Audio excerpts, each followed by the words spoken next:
Hey yo, shut your mouth. Game time. The gridiron. Shut your mouth, podcasting. Yards, touchdowns. Shut your mouth, podcasting. First round draft pick. Believe we got stats, kid. Quarterback sacking. 100-yard dashing. So tap in for the action. What teams got traction? What teams are losing? Franchises ruined. Fans in the stand booing. Playing, showing improvement. Who got the nerve to hit the turf? Put in the herd and go to work. Lace their cleats. Put on a show for the box seats. And those in the nosebleeds. Till the other team feels defeat. Decades of dynasties with rings and trophies. Any given Sunday or Monday night for every. Welcome to the Sim Podcast. I'm your co-host Eric, and I'm always joined by my co-host Ron. What up, Ron? What's going on? And you know what we do? We talk about the National Football League on a weekly basis, including the playoffs. And this is our start officially. Well, not officially. That started back in the draft, but now we are on, YouTube. We are on TikTok. We are on Instagram. You know all the places where you can find us. So now we're open. We're open for business again. Ron, I want to ask you, how was your summer? Man, it was pretty good. Not too bad. Got the Olympics to keep us going for a little bit. Got the Red Sox playing somewhat decent baseball this season. So it wasn't too bad. It went by pretty quickly, to be honest with you. Yeah, I think it went by pretty quickly. We got I know that you don't watch this, but you got the Euros, which is international football. Got the Olympics with the breakdancing that was only here for 1 year. Now it's gone. And then, you had the Red Sox, I guess. I don't know. Maybe you have more information on them than me. I haven't watched one game. I'm very proud of myself. I haven't watched one game.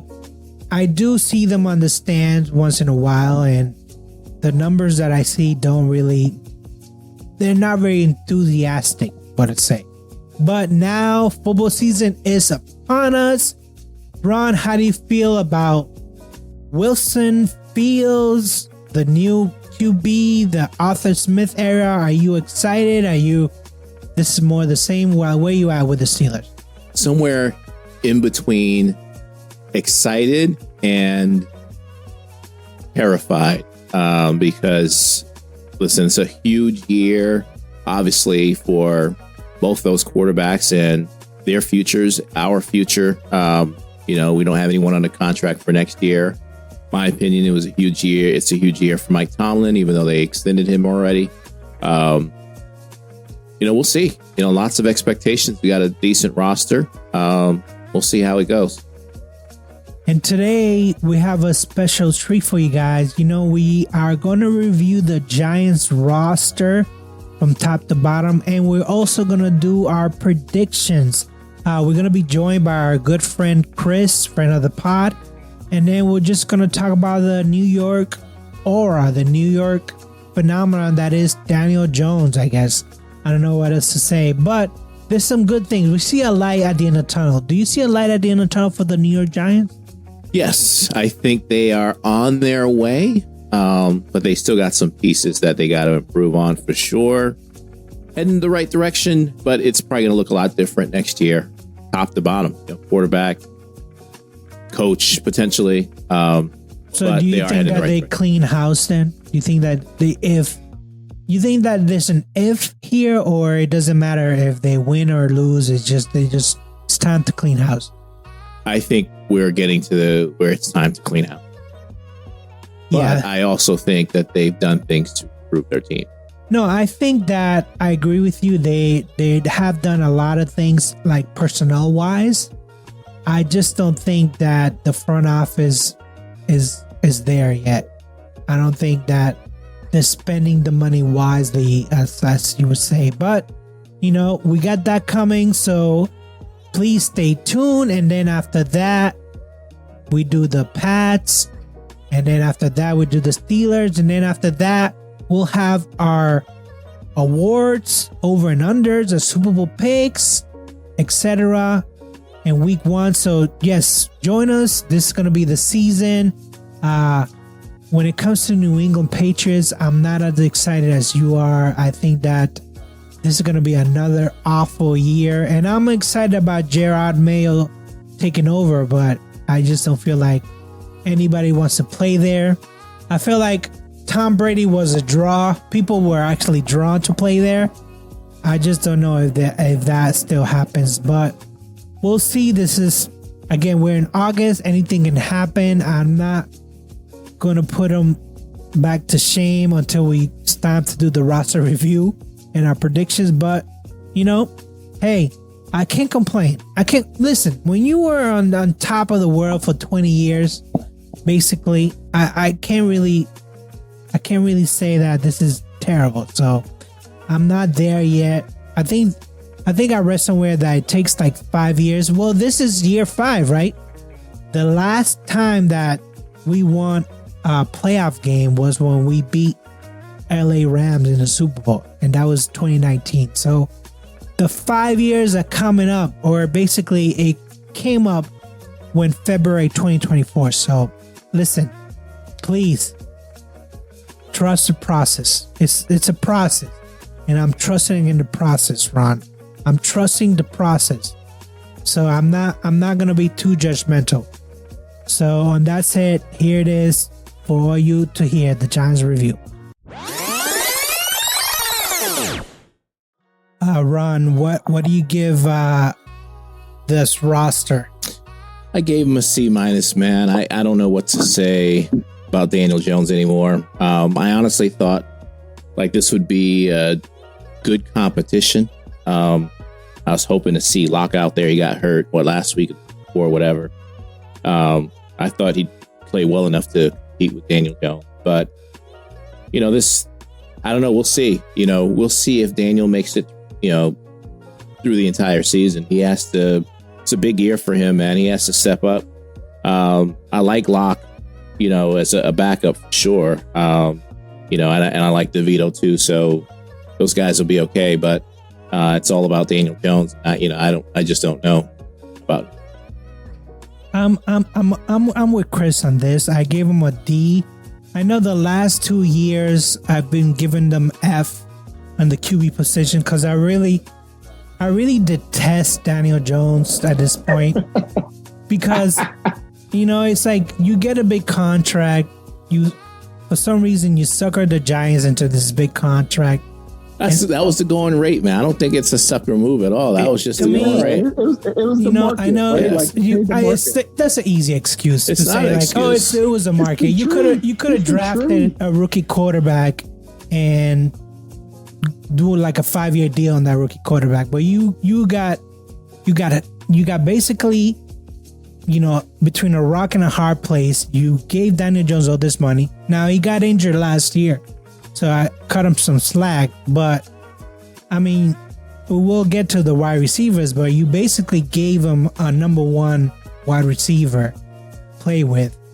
That's why I'm giving him a D. I'm not gonna give him an F because I want Daniel Jones to represent. Locke was pretty okay in Denver, so I'm not going to be too harsh. And DeVito actually beat the Pats last year.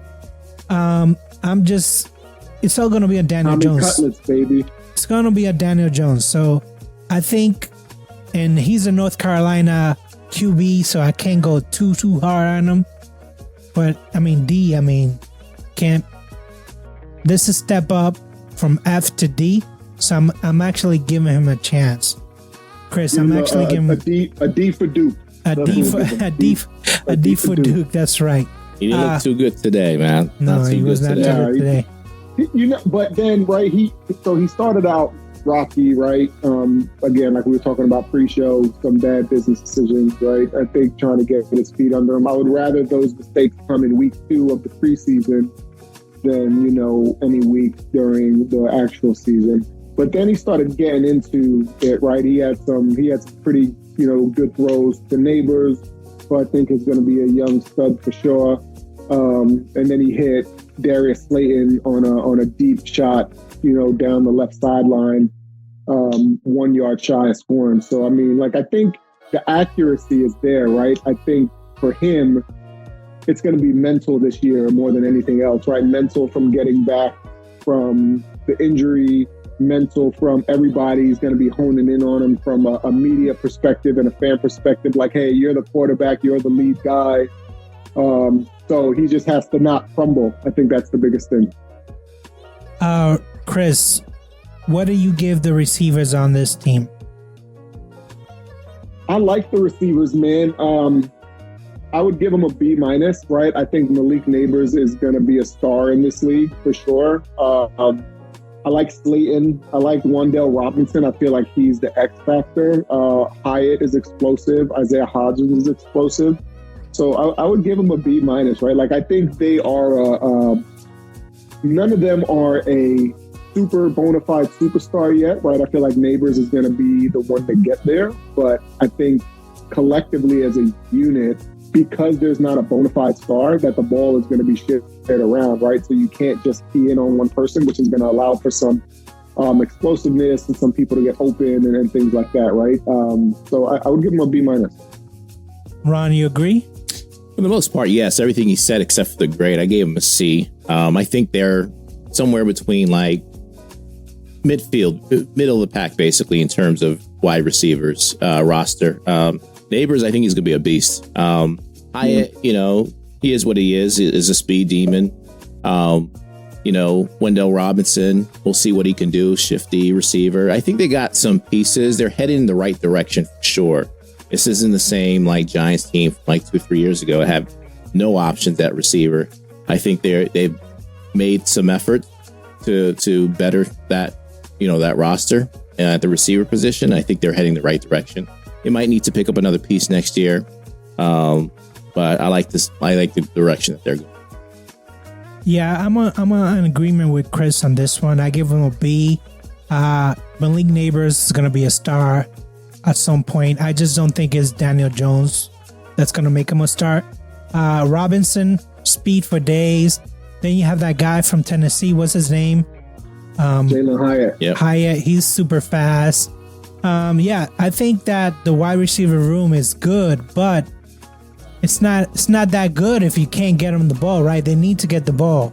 So again, going back to Daniel Jones, will he be able to do this? Will he be able to do this? And I don't know. You don't know. Yeah. No, and honestly, the way too soon mock drafts are already coming out, right? Or they got Giants picking like 6th or 7th, right? So that essentially is telling like people thinking that the season is going to go down in shambles. And the first mock draft that came out was Giants taking Shedeur Sanders from Colorado. Oh, wow. Yeah, I don't know about that either. Not a fan of him at all. You're not a fan of Sanders? Yeah. No. Yeah. Chris, what'd you give him for running backs? So I gave him a C just because of a depth perspective, right? I think Devin Singletary is actually really good. I liked him on Buffalo. I liked him on Houston, right? So I think he's a solid back. I mean, he's not Saquon by any means, right? But I think he's going to be a pretty good number 26 for us, right? He's not going to be revolutionary generational back, but I feel like he'll get the job done, especially with a better offensive line than Saquon has had in years. Tyron Tracy is solid, and I like Eric Gray too, right? Eric Gray out of Tennessee. I think he's pretty good. So I think we're definitely heading in the running back by committee. But I think C is probably fair, right? I think Ron's point earlier about the wide receivers, I think they're a middle of the pack group, and everyone's going to be sharing touches. There's not going to be like a star amongst the three. It's just going to be you guys are going to share the ball and kind of see what comes from it. Ron, what'd you give them? D+. And again, I agree with everything Chris said. This is definitely going to be a running back by committee. I like Singletary. He's a decent back, probably 800-yard, running back. 800 yards? Yeah, I think with so. That line? Yeah, if he can stay healthy, why not? Tracy's going to be, decent.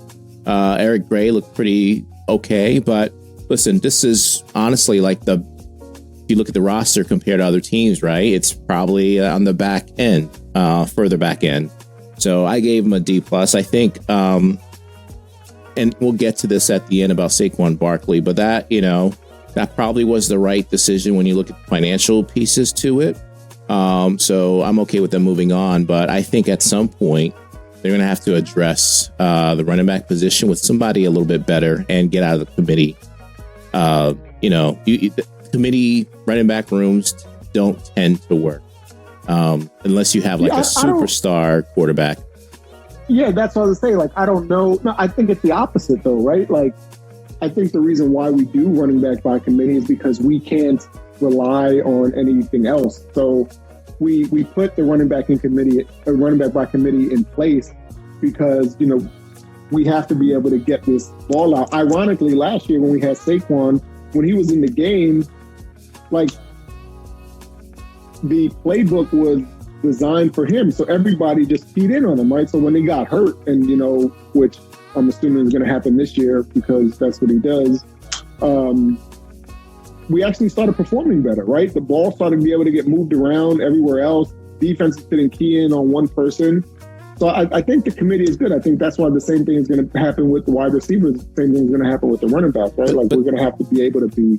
To me, that's scheme. You can have a talented running back, scheme ways to get him involved, but don't like make it so obvious that, he's the only option. And I think that was part of it too, right? He was the only option, right? If you can surround your running back with talent, which they're starting to do now, then your running back can have some success. Now, Singletary, you look at the past few years, dude's rushed for 800 yards like each of the last, 3 seasons.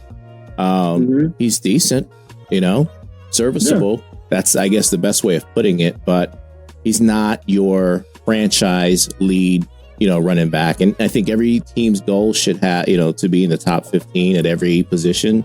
And they're outside right now, looking in. Yeah, you think there's 15 running backs better than him? Oh, without a doubt. Singletary? Really? Yeah. Oh, yeah. Yeah. And then 15 better rosters for sure, too. Not including Singletary, yeah. Well, Chris, this was my first F. And no, I only give, actually, no, excuse me. I'm jumping gun here. This is my D. I give him a D because I don't know if you've been watching, Chris, the Hard Knocks on the New York Giants. And I know that that's mostly entertainment purposes, but the way that relationship that the GM has with the owner, with like the reason why they couldn't give Saquon all the money that he wanted, the reason why Daniel Jones, basically they couldn't do it because of Daniel Jones' contract. And I was just like, what's the point of having a GM do those, modeling beforehand, before you say, okay, let's give Daniel Jones this money, but then let's save some money because Saquon Barkley is going to want more money, and then now use the franchise tag on him because why? Why didn't you use it? Didn't you feel like it? No, because you could have at least had him for one more year under the franchise tag. But I feel like there's a lot of different moving parts to that, right? So I can't put it all on Joe Schoen, right? I think the financial piece was from Dave Gettleman years before, right? Paying egregious amounts of money for Kenny Golladay and, things like that, right? And so that's kind of what put us into this hole right now, and Joe Schoen's trying to get us out of it. Now, granted, where I may not be the biggest Joe Schoen fan, right? I think he's a good GM, right? I don't think he's a magnificent GM. I think he's definitely a decent GM by far. I share this with a lot of people, right? I said, listen, if I'm John Mara, at the end of the day, yeah, you're the GM, but I'm the owner, right? Hey, I don't care what you have to do. Sign Saquon Barkley. Figure it out. Sign him. And he actually told the final say. He told the GM that. He told the GM that. He said, I'm have nightmares that Saquon Barkley is leaving the Giants. But listen, I don't necessarily disagree with the move. Listen, Saquon financially, I get it, right? Yeah. But not even that though, because he signed with Philly for essentially the same deal, amount, right? Yeah. He didn't want to be there at the end of the day, right? Yeah, it's he didn't want to be there. Less, right? That's what it boils down to. Yeah. So we can't say he tried to do it from a financial perspective or anything like that. He just didn't want to be here. And that's cool, right? You want to win. People want to win. I get it. But right? You got to look at, I think, you got to look at stuff at the big picture, right? Yeah, it hurts to lose Saquon. He's a good running back. But at the same time, that's 13 million or whatever, that you don't have to worry about paying him. And then you can invest in somebody like a rookie, a year from now or 2 years from now. You can always find a good running back, even later in the later rounds. Someone that's young that can come in. I'm not saying they're going to be the next Saquon, but you can find a franchise running back. Lots of teams have done so. So I think if I look at the big picture, I agree with the move. Yeah, it's tough to lose him. The move is smart, right? Mm-hmm. And listen, the best ability is availability, right? And you've been hurt so many times in the time that you've been in the NFL. So Singletary's put up better stats than Saquon. Yeah, just look at it. Yeah, for sure, for sure. And so that's the other piece of it too, right? Like I think the bigger piece of it all is if this wasn't New York market, right, we wouldn't be so concerned about it. Like if this was Carolina or Minnesota or, some of these maybe lower market teams, then the scrutiny wouldn't be as bad, right? But it's just like, oh, this is New York, all eyes on it, right? How can you do this, that, and the third. So because we're going through a rebuilding phase and it's taking longer, right? All eyes are on New York market. It's a major market. It's not the biggest market. We may not be the best team, but from a market perspective, we're up there like Dallas, New England, right? It's a major market. And so because this rebuild is on the forefront of everything, right? Everything gets amplified, right? There's a bunch of teams in the NFL that are rebuilding that are not getting scrutinized as heavily as the Giants are. And again, it's just because of the amount of popularity from a market perspective that we get. Yeah, but to me, don't take the job then. If you know how the market, how New York works, where every year, if you are not a good team, you're going to get scrutinized. Then don't take the job. As the GM as a GM. You got to fix it, right? If they're paying you $5 million in Buffalo and they say, hey, we see that you did a pretty good job there, we're going to pay you $10 million in New York. Yeah, you're going to take the job. Then don't come on Hard Knock and say this is a hard job. Don't come on Hard Knock and be like, oh man, I can't sleep at night because of this job. No, you accepted the job. You getting paid $10 million a year. Do it, man. Don't cry about it. Don't cry about it. Just do it. Chris, what'd you give the tight end? You know what? That's so funny that you say that, right? Like that's the one I went up and down with the most from like a CD perspective. Daniel Bellinger got hurt last year, right? But I really did like Daniel Bellinger. And Theo Johnson is coming up pretty strong. So I think I'll meet in the middle, like C-, D+. But I feel like they actually have really good promise. I think they're the wild card of our offense, right? Especially if Daniel Jones can stay upright and get the ball out there. They're actually two pretty athletic guys. And where I think Theo Johnson is going to take over as TE1. But yeah, I would say, like I said, I would probably range them in that C-, D+ range, but gearing more towards the C- spot. Ron, what do you give them? Yeah, don't talk to me about promise. Show me the baby, as they say, right? Like this is a terrible unit, right? I gave him an F to be, flat out, arguably one of the worst tight end groups. When you again look at all the rosters, is it because Waller left? Not so much because, that's part of it, right? But he didn't live up to what he was supposed to, his expectations last year either. So, but Bellinger, yeah, he has to stay healthy. We'll see what he does. I don't know too much about Theo Johnson and Lawrence Hager and Chris Martinez.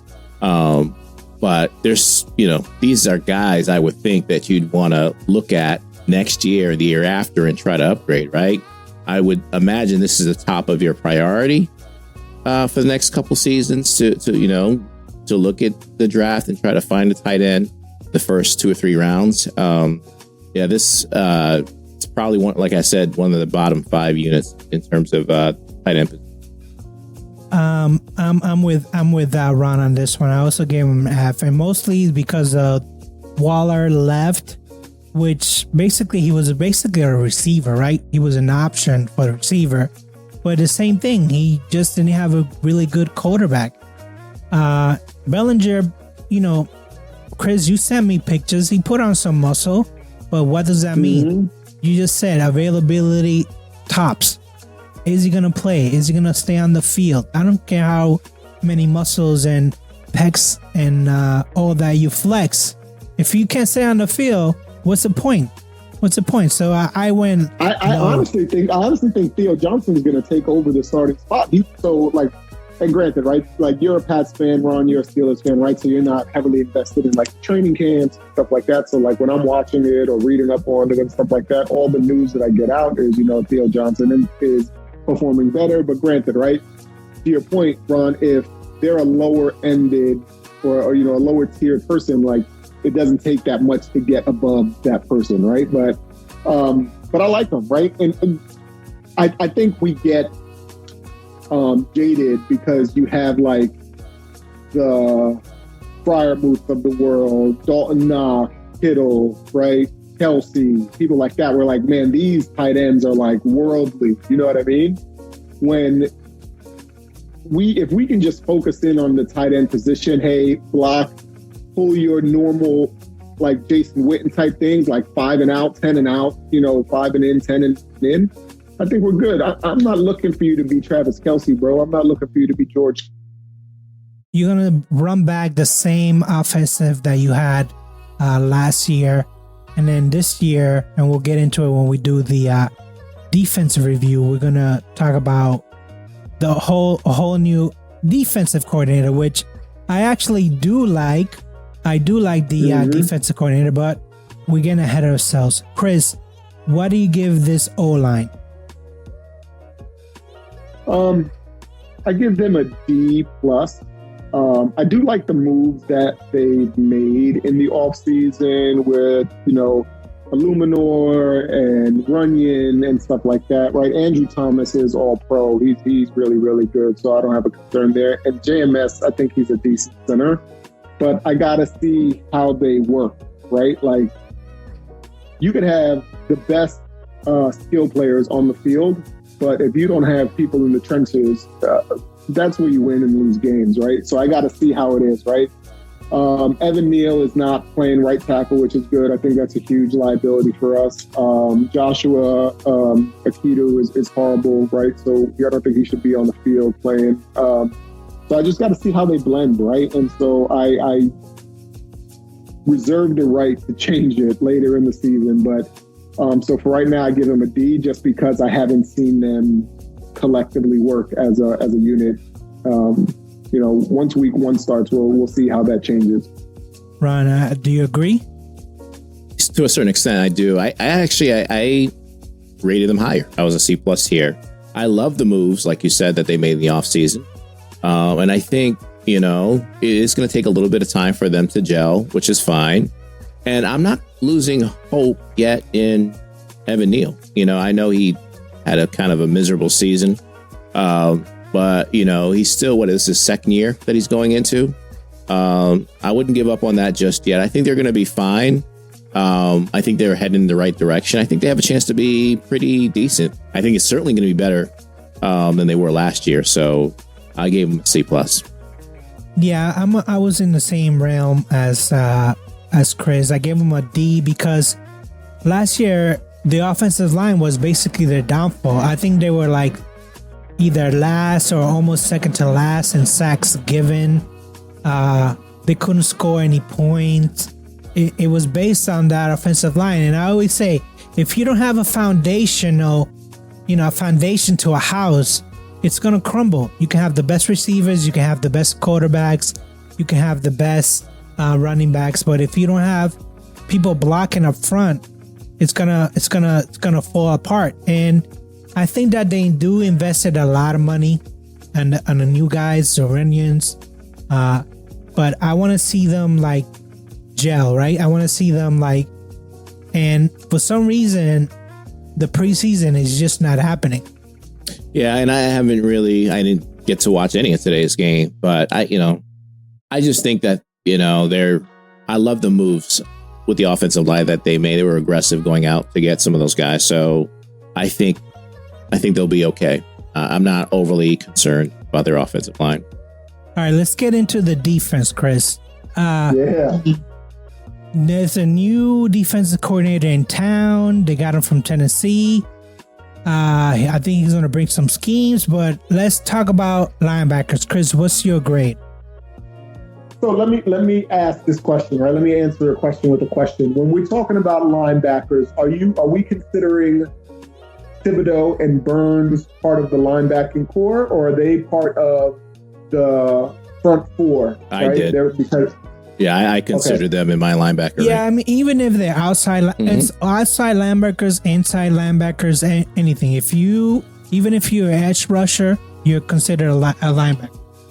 Okay, if they're considered at the linebacker level, I give them B+, A- with Burns, Thibodeau, Azeez Olajari, and then Bobby Okike. Like I think arguably that front seven that we have with Dexter Lawrence too. Our front seven is going to be pretty significant. And then you add in like Micah McFadden, who played pretty decent for us last year.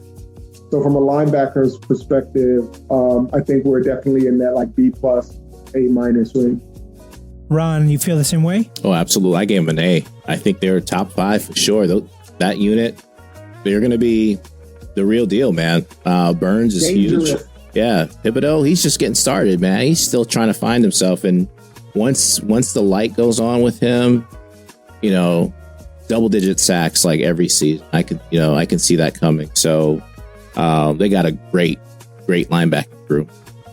I went with a B because I want to see them in action. But the fact that they got a new defensive coordinator, the fact that they've been drafting well, the fact that Burns, that was a steal from Carolina. I think that they're going to do really, really well. But again, it's great to have a defense, but you still need points, right? And we still need points. I don't know. Ask the 2000 Ravens that. You don't need that. Yeah, that was 24 years ago. Let's get real now. The rules are not the same. Talking about the rules now are like strictly offensive rules. So yeah. I want to see him in action. What'd you give the cornerbacks, Chris? I gave him a C. I like Dante Banks, right? I think he's good. Drew Phillips coming out as a nickel spot. I think he's going to be a good rookie for us, right? I don't think he's going to turn any heads, but I think he's going to be pretty consistent. And then like Belton and Flott, right? I think they're mediocre, right, at best, right? And then Jason Pinnock, I think he's mediocre. So I give him just a middle field C. I think Deontay Banks can grow into being a top 10 corner though, for sure. Ron, how do you feel? Yeah, C+. I agree with everything he said. I think the guys are young. They can develop and be good players. I think they're good. I think they're going to be in the middle pack to start with, but I can see them definitely growing and being better in the years to come.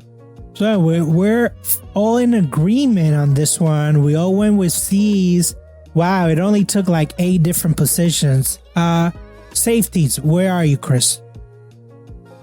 So our safeties, I kind of lumped them in, right? So like Dane Belton and Pinnock, right? I think they're middle of the pack, right? I think they're going to be those guys that are just hard hat guys, right? They come in, punch their time card, and do what they need to do, and go from there. Where I think they're going to have the saving grace, and it's going to be a lot easier for them this year than it has been on our secondary in previous years, is the front seven, man, right? Like that front seven is nasty. And, if we can get back there quick enough, right? If we go back to the years where the Giants beat certain teams in certain Super Bowls that we're not going to discuss on this call, we had that NASCAR package with people going after it, getting after it, right? You think of like the Umayura days and Justin Tubbs, right? And JPPs and Antonio Pierce. And it was one thing I'll say about Joe Shane is what I think he's doing is that he's going back to Giants football where defense is going to be the backbone of it, right? None of this running the ball, passing, and we'll get speed weapons on the outside like we had back in the day with like Victor Cruz, Hakeem Nicks, stuff like that. But I think we're heavily focused on the defense, and I think the secondary is going to get a little bit of relief because the front seven is going to be providing enough pressure to where they don't have to chase people around in man coverage, all day, every day. So I give them a C. Where are you, Ron? What grade? I gave him a D plus. Chris makes some good points. We'll see with the pressure if they can make some plays. I think that's what they're missing, some playmakers in the safety position. But we'll see how they play, how they perform this year. But right now, I had them at a D plus. Yeah, I gave them a C as well because I'm not gonna complain. You guys gave us Jabril Peppers for some reason. You guys didn't want him. I think it was a scheme. I don't know why we did that. I liked him, man. But you guys, the Giants will have a better defensive scheme this year, so I don't want to be too judgmental on their safeties. I want to see them in action. I think that this new guy from Tennessee is gonna know what his weaknesses and strengths are right away. So, like Chris, you mentioned earlier, the D line will basically keep the safeties looking better, right? They'll be some turnovers that maybe they didn't have last year. So I'm all set with the safeties. I'm not gonna be too judgmental on them. Chris, where are you with the defensive line? Oh, defensive line, bro. Just off Dexter Lawrence alone, I'm giving them an A. I mean, that guy he's a beast, right? I think he's phenomenal, right? Him. DJ Davidson is going to be pretty solid for us, but just off Sexy Dexy, I'm giving us a A, especially with the edge rushers coming off the sides with Burns and Thibodeau. Oh, that's a big problem. Ron, where you at? Completely on the opposite end.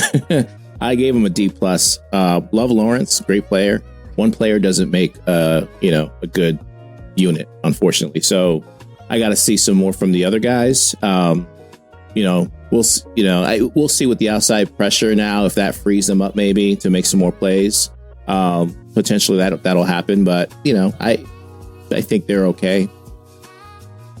That's the thing though, right? They're running a 3-4 defense this year, right? So they're sticking Dex in the middle, right, and nose tackle, and then you got Burns and Thibodeau rushing on the end, collapse and everything. Like, what are you gonna do? Who are you gonna try to double? If you don't double Dexter Lawrence, they're in big problem. Yeah, but what makes the 3-4 run well is to have three really, really good linemen that could really play any of the defensive line positions, know how to take up double teams, know how to stop the run, know how to get some pressure. Pittsburgh runs 3-4. Their D line never gets enough credit. I all the focus is always on TJ and Highsmith, but at the end of the day, it's like the D line that makes the 3-4 defense work, and you got to have ballers. And Lawrence is good. I think they're missing. They need another player at least that can match his energy, match his production. But that's who they're putting down there, right? So hand in the dirt is Brian Burns, Dexter Lawrence, Kayvon Thibodeau, right? The linebacker, if we're going true linebacker core, it's going to be Azeez Ojulari, Bobby Okereke, Micah McFadden, right? That's going to be, and then in addition, maybe a Carter Coughlin or somebody like that, right? So that's why I asked earlier if we're adding Burns and Thibodeau into the linebacker core, because that changes the grade. But if we put them down on like hand in the dirt, those three, A, with A, maybe A plus, if it's Burns, Thibodeau, and Dexter Lawrence. But if you consider them linebackers, what do you think of the rest of the line? So it's tough, right? Because we play at 3-4. So the other, if we're doing it that way, then I would say maybe a B off the strength of Dexter Lawrence, mm-hmm. right? Very similar to the Bucks back in the day with Sapp, right? I mean, you had Sapp, and then who else did they have? You had Brad Culpepper, right? I mean, eventually they got Simeon Rice and people like that, but at the core, it was Sapp, and Sapp was carrying it, right? I think Dexter Lawrence comes from that cloth. He's very serious.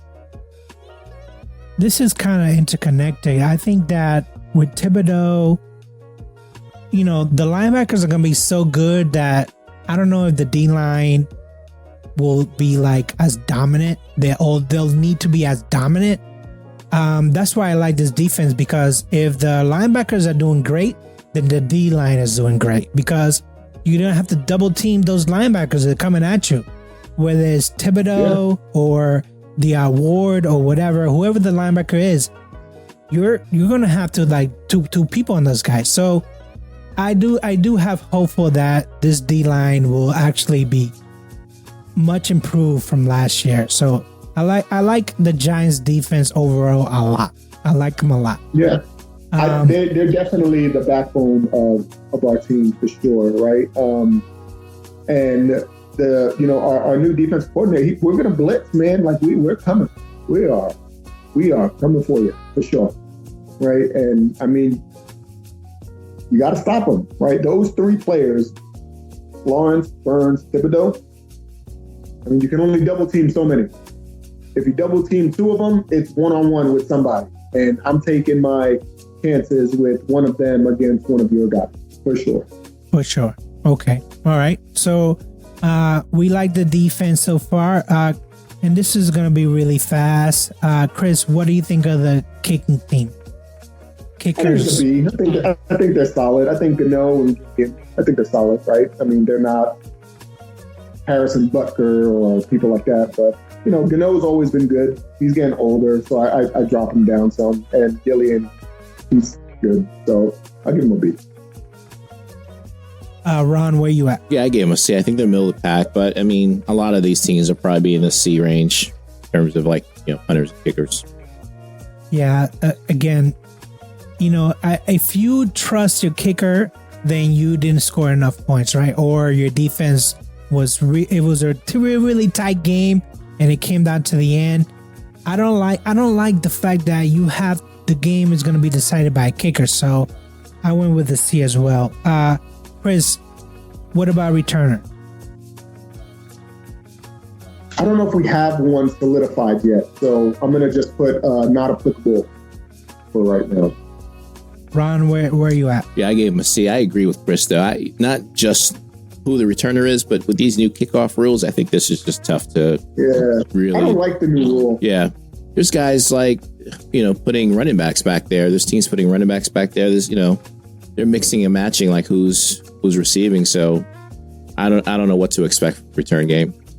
Yeah, I think teams are still kind of figuring it out how everything is working. So I give them a C, just middle of the pack. But like you said, it could be a receiver, it could be a running back, it could be like a specialist. You really don't know who you're throwing out there. You really don't know. So Chris, overall, what do you think about this team? What grade do you give this team? I give them a C, right? Because of the defense. I feel like the defense is going to win us game and bail out the offense. If the offense can start clicking, I think we'll be in a better spot. But I think we'll like a C minus is fair, right? Being realistic. Thankfully, we have a favorable schedule, so that may help us out too. So if we can get some traction, I think we'll be okay. Ron, what do you give this team overall? I give them a C minus. I think when I look at the roster, I think they're heading in the right direction with some pieces for sure. Quarterback, I think they need to start over, and that's the biggest piece. But they're a C minus right now. I think they'll get better once they find their quarterback and once they just add some more depth pieces. But for now, I give them a C minus. So let me ask you, Chris, where do you see this team in the division? Fourth place, third place, where? Third. Above Washington Commanders? Yeah. Ron, do you agree? No, I think. Because if you look at the division, who has the worst quarterback? Good question. Would you say Daniel Jones is better than Jaden Daniels? Probably not. I would. Probably not. I mean, I don't buy all the hype that Daniel Daniels got, right? I don't think he's Caleb. But at the same time, Is it an improvement over Daniel Jones? I think he's better than Daniel Jones. I've seen 4 years now of Daniel Jones. And I think Jalen Daniels can do a lot better. I think financially, I would take Daniel Jones because he's on a rookie contract. But I want to see that. I don't want to jump the gun and say Jaden Daniels is better than Daniel Jones. I don't want to jump the gun because this is the first year in the league, right? So, but I don't want Daniel Jones even sniffing anything. I don't know what's going to take for him to like wake up and start playing to his potential, because I heard all through the time, every year, Daniel Jones, man, he has potential. He does. He has so much potential. Without a doubt. He's the best runner, QB. Running, arm strength, arm talent. It's amazing. And that's what's frustrating, right? He just hasn't put it together. You know, one reason or not, injuries, whatever, right? Not having a team around him, offensive line. There's a number of excuses you make, but right now I feel like, you know, the time for excuses are done with. This is the make or break. Yeah. He has to put it together and show us, and he just hasn't done that yet. All right. Well, we've come to my favorite part of the show, which is our predictions for 2024-2025 New York Giants. Chris, you starting off September 8th, Sunday, versus Minnesota. And Minnesota is going through a rough patch right now. Yeah, baby. What do you give the Giants? We win, right? So McCarthy gone, Addison gone, right? I don't think we're losing to Sam Darnold. I don't care how good Jay Jettis is. Ron, you agree? I do. I initially had this as a loss, but too many injuries for Minnesota. Minnesota traveling on the road. It's a tough matchup for them. This is a game the Giants can win, and they should start the season 1-0. Yeah, I got a dub for the Giants. Even before all that bad stuff that happened to the Vikings, I'm like, the Vikings are not ready. They're not ready. Sunday, September 15th at Washington. What do you give them, Chris? Got to win, right? It's. I think we're going to get pressure on Jaden Daniels. I don't know who they're playing in the first week, but I know who they're not playing in the first week, and that's Thibodeau, Dexter Lawrence, and Brian Burns. So the key to any quarterback, especially a rookie quarterback, is if you can get them rattled early, and I think that's what we're going to do. So I think this is the momentum that we need. So I think we're starting out 2-0. Ron, where you at? I got a loss here. I do have them splitting with Washington, but they're on the road here. I just gave them the L for this week. Yeah, I gave them a W too. I think that Jaden Daniels is not going to be ready. That defense, I know that it was great in Atlanta. I don't know if it's going to work in the DC area, so I gave them a dub. I just don't think that they're going to be there yet. Sunday, September 22nd at Cleveland. What do you give them, Chris? We definitely lose that game. Ron, where you at?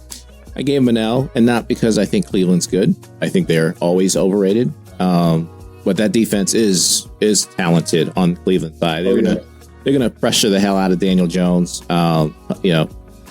Force him into making some stupid decisions and punish him. So I got them losing to Cleveland.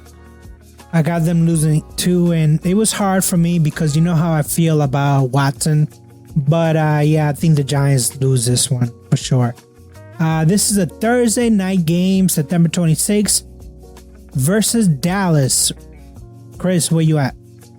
I have them losing this. I have us splitting with Dallas, but I have us losing this. Ron, where you at? I got them losing. I have them getting swept by Dallas. I got this one as a loss. I got this one as a loss too, and I don't like Dallas, but they are the better team. And even though you have Dak on your team, he doesn't show up in the playoffs, but regular season games, wow, he's unstoppable, man. That guy can really, really, really play.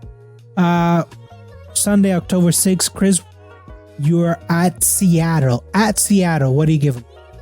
I actually have us winning that game, right? I feel like Seattle's one of those teams that I don't know. Like, I think they get more hype than deserve, right? Geno he's okay, right? DK Metcalf is really, really good, but I don't know. I feel like this is one of those games that we're kind of like spring back and win. Ron, what do you give him? I gave him an L. It's tough to go on the road, cross all the way to the West Coast. You're going against a good team. Seattle. I mean, Geno, how good is he? That's tough to answer, but they got a lot of weapons, man. Running game, passing game. They got a lot of weapons offensively. Their defense is okay. Nothing special.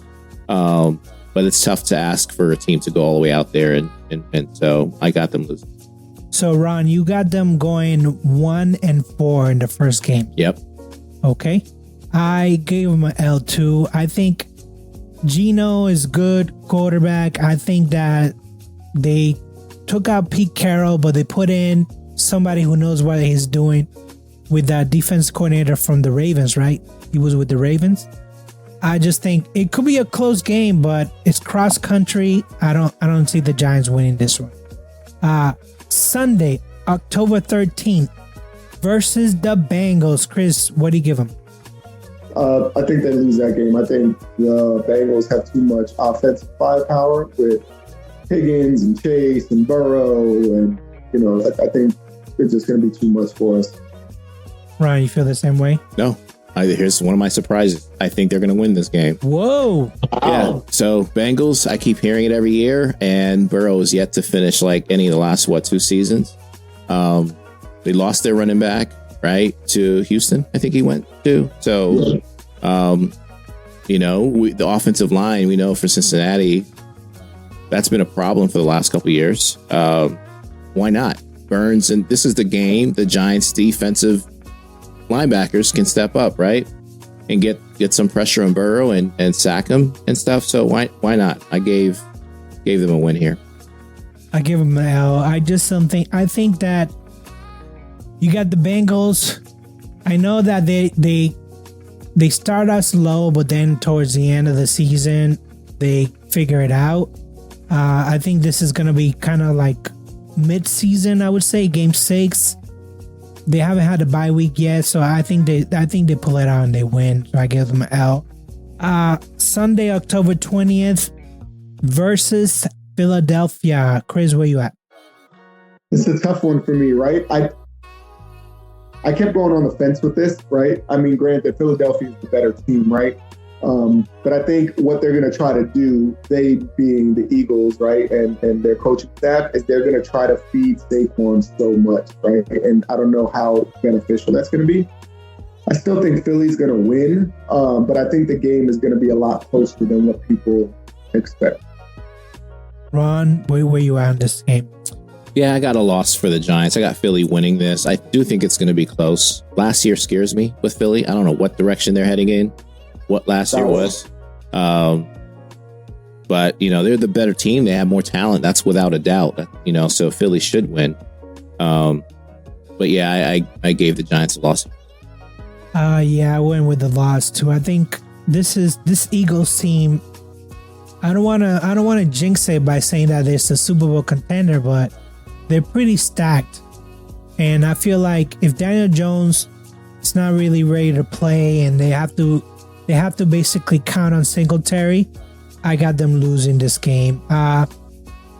Sunday, October 28th at Pittsburgh. Chris, I'll be at that game. Oh, you be at that game, Chris. What do you give them? I got the Giants winning it, man. I hate Russell Wilson. I think he sucks. And I don't think Fields is any better, right? I think it's going to be a hard-fought game for sure. But I got the Giants pulling this one out. Ron says Fields sucks. Wilson also sucks. What do you give them? I give them a loss. That's what I give the Giants. I think the defense is just going to be too much for the Giants. Pittsburgh defense still going to be top 5 in the NFL. I don't know what to expect from their offense. They're playing right now, playing like crap. But I think Pittsburgh should win that game at home, and I think they'll pull it out. Ron, let me ask you this question, Ron. Do you think it's a for sure win for Pittsburgh, or it's on the fence? I think, knowing Pittsburgh and how they've played the last 2-3 years, I'm on the fence, right? So Matt Canada was a horrific hire by Tomlin. Tomlin doesn't ever get enough blame about that. Arthur Smith is a better hire, but I think there's still a lot of questions about how good of a play caller he is. And then there's certainly a lot of questions about our offensive unit on the offensive line, especially. So I think it's going to be a close game. But I think Pittsburgh, their defense, I think is going to be so overpowering. They're going to force Jones to make some mistakes. And it's just, up to Steelers to capitalize. Yeah, I think this is going to be a defensive battle, Chris, between the Giants defense and the Steelers defense. But I see the Giants pulling this one out. Only because the same thing. I think Fields and Wilson, he's a has-been for Wilson, and Fields is just not ready. I don't know. Hasn't put it together. And from what we've seen so far, it seems like the offensive line for Pittsburgh hasn't put it together. So I got Giants winning this game. We got week 9, Sunday, November 3rd, Washington Commanders. Chris, where you at? I think this is where Jaden Daniels starts getting into a groove. So I think we actually lose this game. I think it's going to be I think it's going to be a come out for Jaden Daniels. Ron, do you agree? I gave them a split here, so this is where I have Washington winning. I'm sorry, I have the Giants winning. So I think the Giants will take this game. But we'll see. It can go either way, both of those games. I gave the Giants a W. I still don't think that this team is going to have it together by then. It's going to be a good year before they actually figure out what players are buying the program and what players need to be shipped out. So you got them sweeping Washington. I got them sweeping Washington. And this is the only team that I got them sweeping in the division is the Washington Commanders. Every other team, I think they lose. Whether it's Dallas or Philadelphia, I think they lose. There's a bye week, but then week 12 picks up again, November 24th. Tampa Bay Bucks. You missed Carolina. Yeah, you missed Carolina. Oh, sorry, I missed Carolina. So what do you give Carolina? That's a win? Germany. In Germany?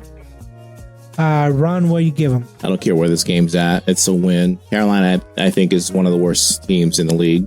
Awful. They're terrible. Giants ought to win that game. And ought to win easily, to be honest with you. So, Chris, I also give them the W. Carolina is terrible. So, Chris, you got them before the bye week. You got 5 victories for them? Or am I counting that right? 5 victories? Minnesota, Washington, Seattle, Pittsburgh, Carolina. So 5. 5. I got them winning 5 wins as well. And Ron, you got them at 4. Okay. So that's not bad. I mean, 4 and what? 4 and 6, and you and we and Chris 5 and 5. I mean, that's not a bad record after 10 weeks. You can still technically make the playoffs. Yeah. And the latter part of our schedule starts to dwindle down, right? Because if we look at some of the teams in there that we're going to get to, a lot of these teams are playoff locks, right? Like Baltimore, Philly, right? So more often than not, they may be sitting or they may be resting or what have you. So that kind of helps us. I can tell you Baltimore won't be because, like the Steelers, like Cincinnati, we got all our division games towards the back half of the schedule for some stupid reason, weeks 11 through. So every team in the AFC East will be playing, or AFC North, will be playing, their starters all the way through the season.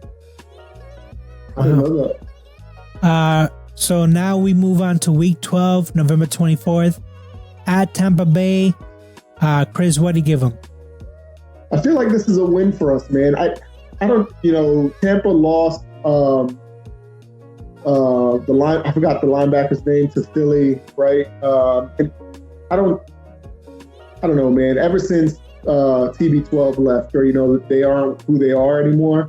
And then Daniel Jones, for whatever reason, has Baker Mayfield's picture hung up in his locker ever since he made that statement about him. I'm like, oh, they signed Daniel Jones, right? So, and then when they played them, Giants beat the Bucs. So I think it's going to be material for them. So I think we beat Tampa.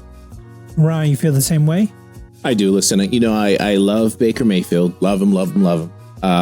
But that team they're at a turning point right now. Their team's old, right? Evans, I love Evans, but he's old. And, what's the name? Godwin is sometimes hurt, doesn't, finish the season. So this is, I think, a game that's going to be close, and I can see the Giants winning. So I gave them a win here. I give him a loss only because I like the Tampa Bay Buccaneers coach. I know he was a terrible coach when he was at New York Jets. And maybe he's just getting on that rep. He's just like, hey, I'm just living it up. It doesn't matter. But I agree with what you say, Ron. This is an old team. They're living on laurels, right? They're just like, hey, we were kind of good when TB12 was here. But now Mike Evans is basically retiring as a Bucks now. So this is just a lot of has-been. But this is going to be a good test for the Giants if they can, by week 12, have it together. So now they're like 6-5 basically. So again, they're not terrible. They're still in the middle of the pack. Another Thursday night game, week 13 at Dallas. Chris, what do you give them? This is Thanksgiving, right? Yep. So this is the split, right? I think this is where, to your point that you were making, Sirk, is the Giants are starting to smell like, hey, we could actually make a run, right? Especially with some of the teams that we play. And so I think, to your point that you made earlier, Ron, like the shocker comes from like Cincinnati, your Cincinnati pick, right? I think this is my shocker pick where I think we beat Dallas in Dallas on Thanksgiving, right? I think that's the big one. Ron, what do you think? I got them losing. I mentioned Dallas. I got them sweeping. I think I got the Giants losing this one. Yeah, I don't think the Giants are good enough to compete with Philadelphia and Dallas. Especially, this is going to be on 4 days rest. And 4 days rest, teams are just not good. They're just not good. And if you're talking about gelling together, if you don't have the core by then, I don't think the Giants are going to be able to beat Dallas in Dallas on Thanksgiving. And I think that's where it comes into it, right? Like, it's going to be one of those situations where I think Dallas. So you think Dallas is going to make too many mistakes? So yeah, I think this is the first time the Giants and Dallas have played on Thanksgiving. It doesn't happen often. See, when I compare quarterbacks, I think Dallas quarterback is better. When I compare coach, even though I'm not a Mike McCarthy fan, I still think he's a better coach. I just don't see. Yes, there's going to be a lot of mistakes. I just don't see.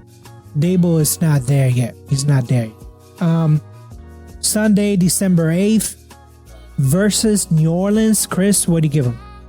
I got to win. Ron? I give him a win. I don't believe in Carr. I don't know what Saints are doing. I got them winning. Yeah, I'm not a big Dennis Allen fan, and I'm not a big Carr fan, so I give the Giants a W. Sunday, December 15th, Chris versus Baltimore. Loss. Ron? Loss. So the win I just gave New Orleans, that was a final win for the season. So I think they go on a tough stretch right here with some losses. I gave them a loss. So the next game, I also gave them a lot. They're not in Ravens level yet. Saturday. Oh, Saturday game. Wow. So that's going to be probably like a 4 or 8 o'clock game. December 22nd at Atlanta. Chris, what do you give them? I give them a win, right? I'm not a big Kirk Cousins fan. I don't think Atlanta is I think they're a run-of-the-mill team, right? I think they're definitely beatable. Ron, where you at? I gave him a loss. Atlanta, listen, whether it's Kirk Cousins or Penix playing at this point, I think Atlanta's going to be better than people think. I think Bijan's going to have a great season. I think their receivers who haven't done anything the past like 2 years are going to start to ball out with Cousins being there, Penix being there. I think Atlanta's going to be a pretty decent team. So I got the Giants losing. Yeah, I got the Giants losing too. I think, Matt, the fact that Judon is on that team, and they just picked up a safety. Yeah, Simmons. I think that Atlanta wants to win the South. Oh, for sure. They'll be in it. They'll be in it. So I think they're going to be better than the Giants, especially by week 16. So I got the Giants losing. Week 17, Sunday, December 29th versus the Colts. Chris, what do you give them? I have a win. I don't trust Anthony Richardson. I think Jonathan Taylor is up and down with injury as well. I think Pittman's probably the best player on their team, right? But I got the Giants walking out this week. Ron, what do you give him? A loss. Richardson, I think that he's going to have a, coming out party this year. He didn't get to play at all last year. The games that he played, he looked okay. He definitely showcased some talent. He's going to have a breakthrough year. And the Colts are one of those teams that you think, if they don't have a star quarterback, that you can roll over them. Ask Pittsburgh what happened last year. They got manhandled by the Colts. Who was their quarterback? The guy on the Raiders now, the backup.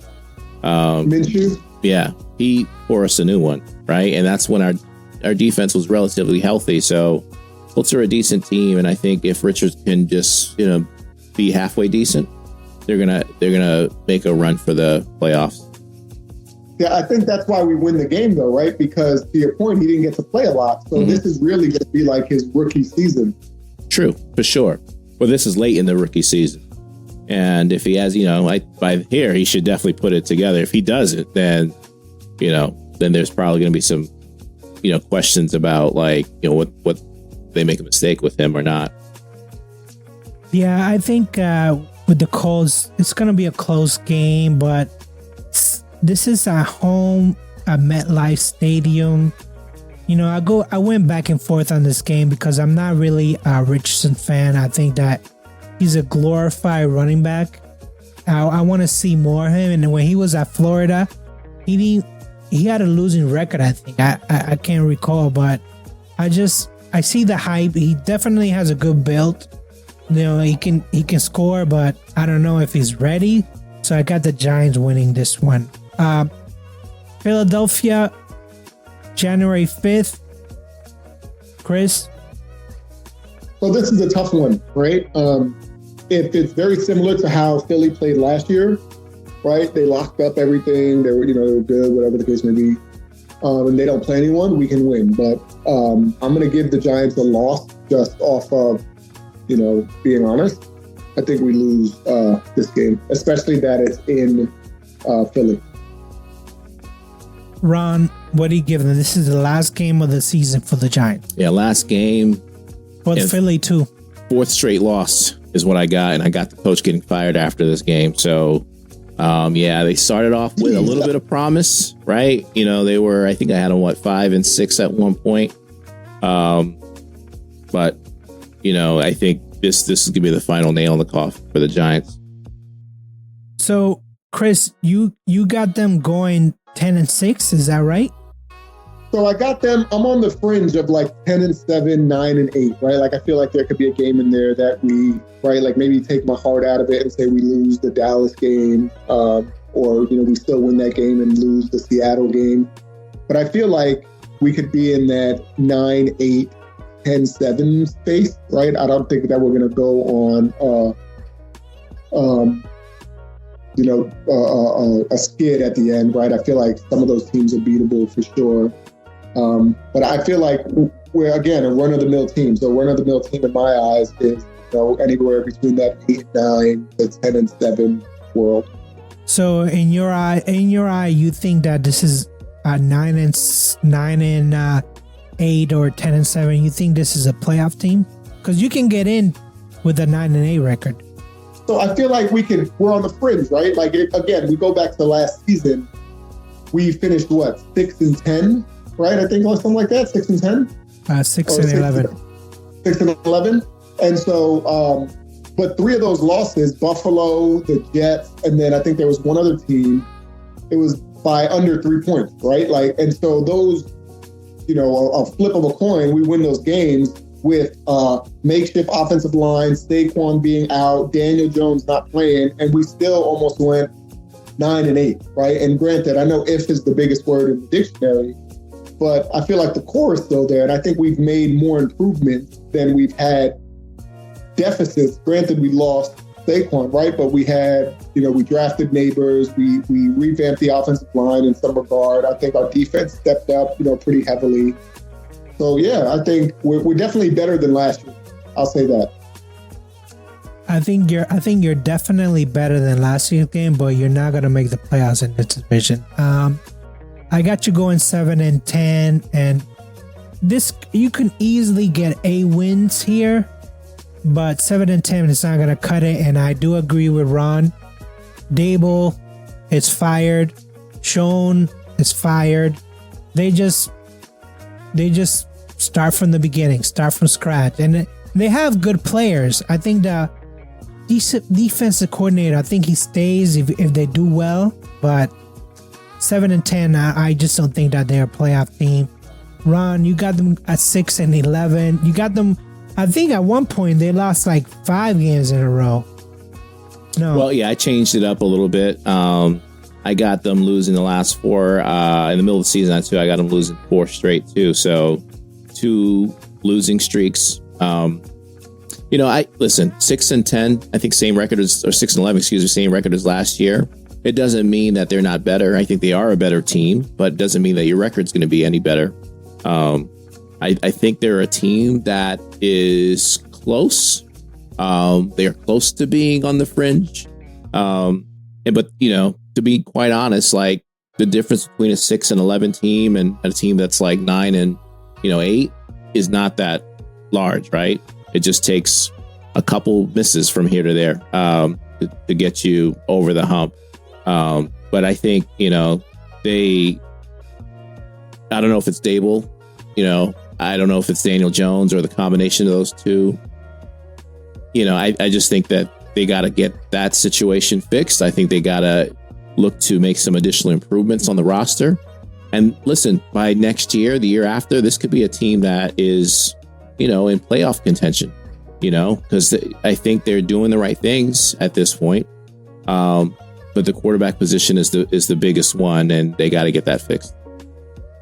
Yeah, to me, it's Daniel Jones. It just depends on what Daniel Jones does this year, right? Is he a great player, or is he going to be Daniel Jones, Danny Dimes, just like we saw today, just taint, INT touchdown? Like, come on, man, come on, you gotta get with it. Well, this is preseason, so it doesn't count, right? We don't write him down, but Chris, we want to thank you for joining us. Thank you. I'm hoping that Daniel Jones lives up to the potential. I'm really because I'm a Giants fan. I don't hope that he lives up. I don't hope that he lives up. No, he's not going to get another contract. He's not going to get an extension. I hope that we draft the quarterback next year. Do you think it was a mistake not going after a quarterback this season? I know they needed Neighbors for sure, but do you think it was a mistake? No, I don't, right? I think we needed weapons more than anything else, right? And we locked in a young stud like Malik Neighbors. I really wanted Rome Odunze, if I'm being completely honest, right? But I do like Neighbors. So I think we need as bad as we needed a quarterback or need a quarterback, we needed weapons, right? Because I think the plan is, this is Daniel Jones last year, the Giants blew, and, we're going to start over again, right? The following year, drafting a quarterback, relatively high, hopefully, and then kind of go from there. And this pains me to say, I'm not going to lie to you, this pains me to say, but it's been all over the rumor mill, and you guys can look it up and see.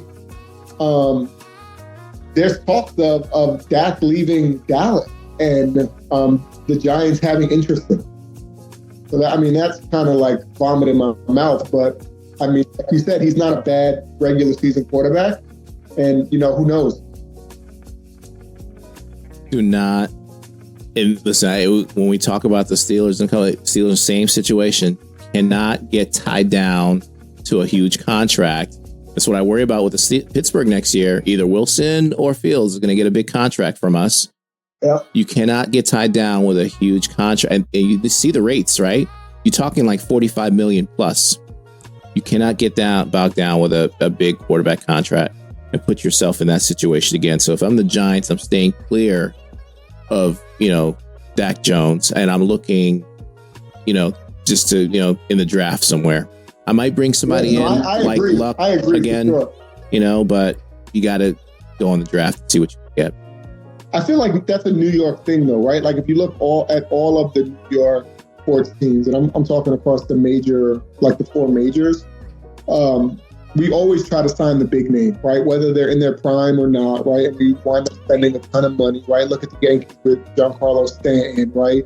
And any A-Rod or, and granted, A-Rod, turned out to be okay for a little bit, but, the Knicks, you can go on for a list of names with them. And I think the Giants are going to fall under that pressure, again, because of the market and the media and the fans and all that, right? Because, again, if we were, I don't know, if we were, again, I use Carolina as the example all the time, right? But if we were a smaller market team or even a Houston or whoever, right, it wouldn't be as in your face because New York, it's the Mecca, right? And so everyone has their eyes on it. And if it's either success or, complete, utter failure, and we're going to tar and feather you in town square. So I think that adds on top of it. The contracts are ridiculous that, what they're paying the quarterbacks. Crazy. You pay a quarterback that much money and it doesn't work out. That's your job right there. You're gone.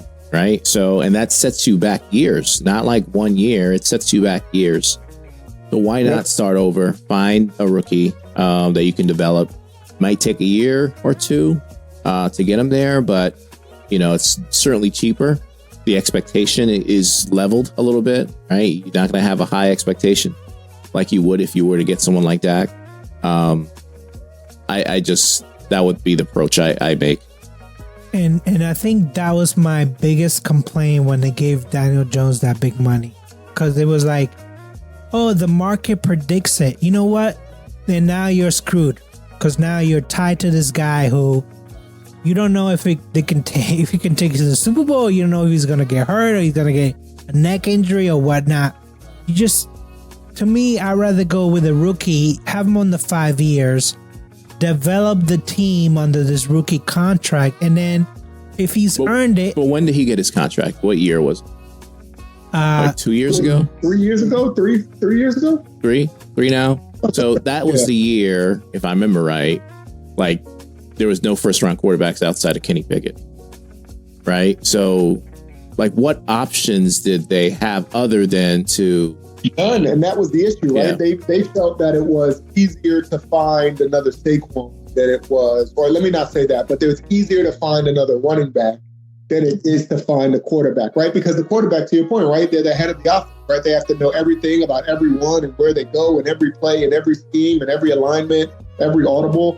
So yes, I agree in that sense, where in a traditional place, it's easier for you to get another running back than it is a quarterback, but it's not easier to find another Saquon Barkley. Yeah.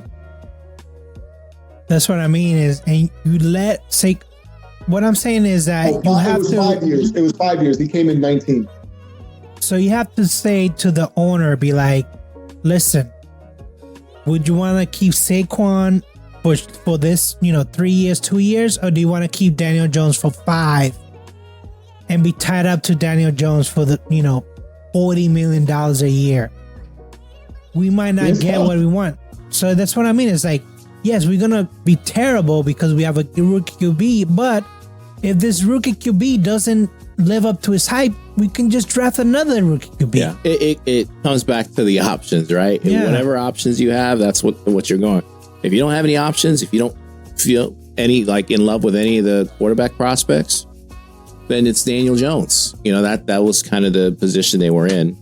And that's, and I feel like going back to the Pats on this one, I feel like Bill Belichick told them, hey, we drafted this guy, Mac Jones. He's not really working out. I'll just draft another person. But they were like, no, we already have your replacement. No, So well, it doesn't matter. We already have Gerard Mayo is coming on, whether you like it or not. yeah, well, they screwed Mac. And now he's in Jacksonville. There was no quarterback drafted that year in that 2019 draft that are worth anything, right? So number one, Kyler Murray. And then the next quarterback was Daniel Jones. After that was Dwayne Haskins. And then he was the last quarterback selected in round one. Yeah, but when he was up for his contract and when they gave him the extension, there was nothing else there either.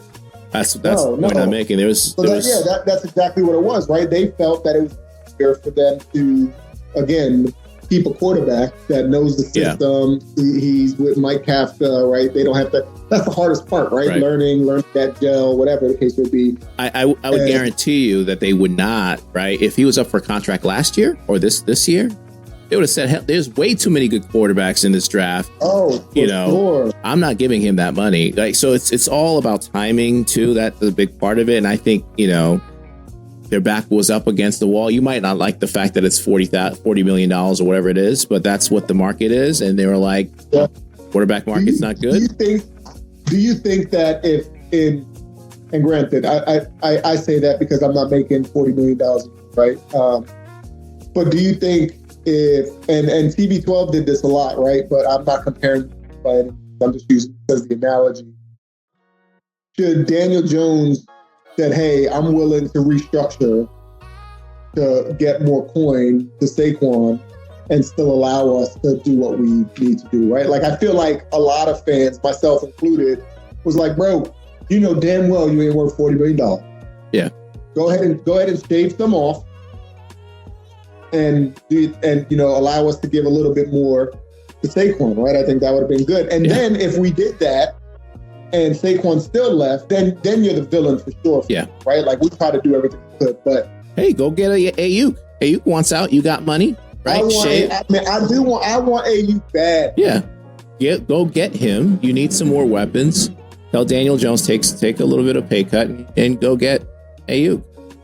I mean, I don't know if you can compare Tom Brady's situation with Daniel Jones, because Tom Brady took a shortcut, took a pay cut, and then the money wasn't never invested back into the team. He never had a Malik Neighbors. He never had. That was the reason why I think that was the reason why they wanted to do it, right? He's not just willingly taking a pay cut or just to take a pay cut. Like, I would assume that the intentions would be to sign players, right? So my hope for the Giants would have been that Daniel Jones would have the same. Now, granted, I'm not pocket checking anybody, and I'm not going to tell you what to do with your money, right? If you're getting paid $40 million and you feel like you're worth $40 million and you deserve the $40 million, and that's what you get. But I mean, $37 million is damn near close to $40 million, and if we can get that money to sign him, and then we would have still been able to do all the things we were probably able to do. Yeah, that's the thing, is like, if your GM doesn't know how to spend money wisely, you're gonna have Daniel Jones situations all over again. But in the Giants case, I don't think it's Joe Schoen's issue financially. I think he's trying to do the best with what he was given, right? Gettleman is the one that messed it up, right? Overpaying crazy for Hernandez, for Galladay. He bid against himself for Galladay, $100 million. It's crazy. Or whatever the hell he gave. He's nuts. And I don't think he's even on the league now, right? He's not playing. He caught one touchdown for it, and it was the last game against Philadelphia. Yeah, I don't know. I think that hurt us, right? Him signing Kadarius Toney when we should have signed. Look, I don't know if you guys remember the draft, right? So we were 10. Dallas traded to 11. And when we picked Kadarius Toney, Dallas's pick was in like that. They actually put it across the ticker that is the fastest selection outside of the number one pick in NFL history when they picked Micah Parsons. Yeah. Like, what? How do you pass up on Mike Parsons? Yeah. I don't know what else to say. You know, miss badly in drafts like that, it costs you jobs, right? Yeah. And not just one. It's not just the GM. It falls on the coach. It falls on like the players, the other players too, right? It's just a trickle down effect when you draft like that, make those mistakes. Yeah, whoever the next GM is, if this season doesn't pan out well, and Mara files Shane and Dayball, I think they're going to be in a way better position with the cap going up and with the moves that he's made. So I think Shane is hoping that he's going to rest on the laurels of the decisions that he's made with the minimal amount of money and opportunities that he was given. So I think at that point, he's going to have a real heart-to-heart with John Mara and say, hey, look, I did what I could with what I had, and hopefully we perform. So I think the only thing that saves his job is winning more than 7-8 games. I don't know if there's a certain number of games. I think he just needs to get into playoffs, right? Whether it takes 9 games, 10 games, he needs to be in the playoff. Even if he just loses round 1, the Giants need to be in the playoffs.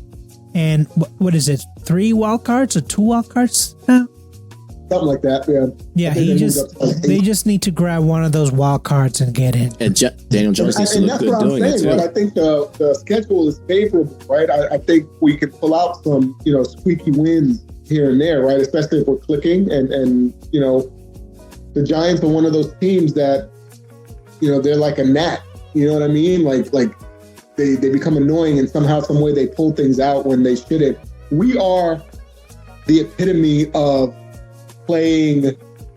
We do both things very well, and it's weird. Like, we play up to our opponents really good, right? And to your point earlier on about Cincinnati, right? Cincinnati's definitely the better team, but could we pull out a win? For sure. But then I wouldn't be shocked that we lose to Carolina. We're that team. Yeah, but you know what? Brian Daboll is not really the coach, because when the Giants got in, they won the 2 Super Bowls. Tom Coughlin was the coach, and he was a damn pretty good coach. Maybe the team wasn't great, but he still won those games. I don't know if Daboll, if you give him a Ferrari, he knows what to do with it yet. I don't think he's at that level yet. No, he's still green, right? He's green at the head coaching position. I think he's a good coach, right? I'm not saying he's a phenomenal, but I think he's a solid coach, right? The offensive line was makeshift, right? And again, I always say that. I mean, and playing at different levels, whether it was high school, collegiately, right?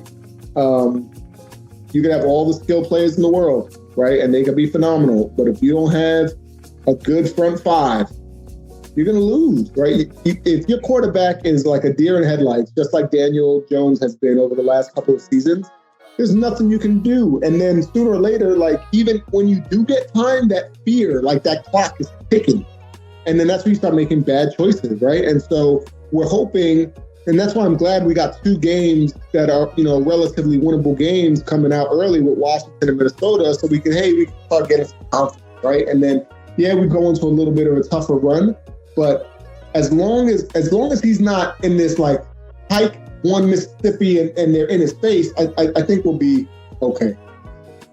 I just don't know if minicamp, preseason is enough time for these players to gel.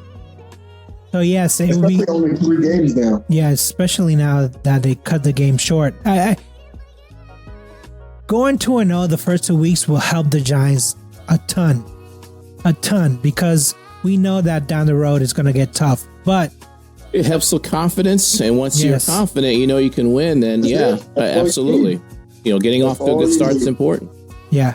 All right, Chris, like I said earlier, thank you for joining. Thank you for talking about the team. I don't have last year's record or the year before when we did this, but I know that there was consecutive Fs to the quarterbacks, and this year I went with a D because I know he got injured. But will Daniel Jones just wake up? Just be the man that he's supposed to be? I hope not. I hope he doesn't. So you think that if they make the playoffs and they're a relatively good team, he gets an extension?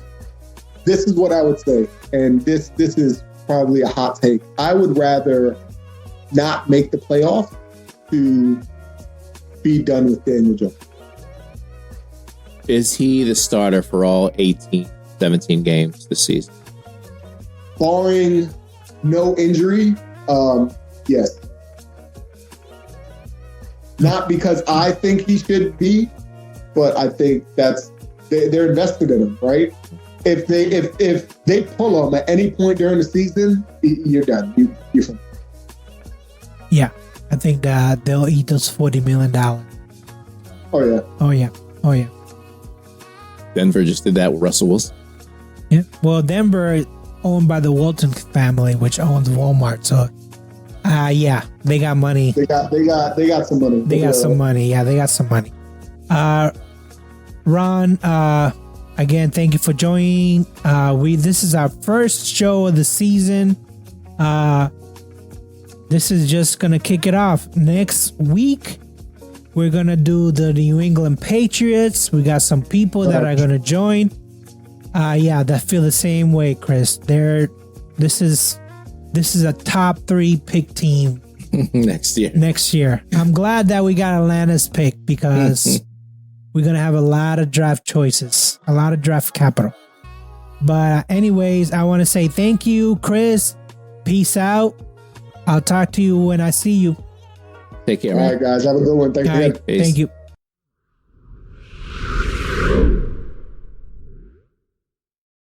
Hey, guys, that's the show. Thank you for all your support. If you got any questions, feel free to email it to simsportsmedia@gmail.com. Once again, simsportsmedia@gmail.com. Thanks again.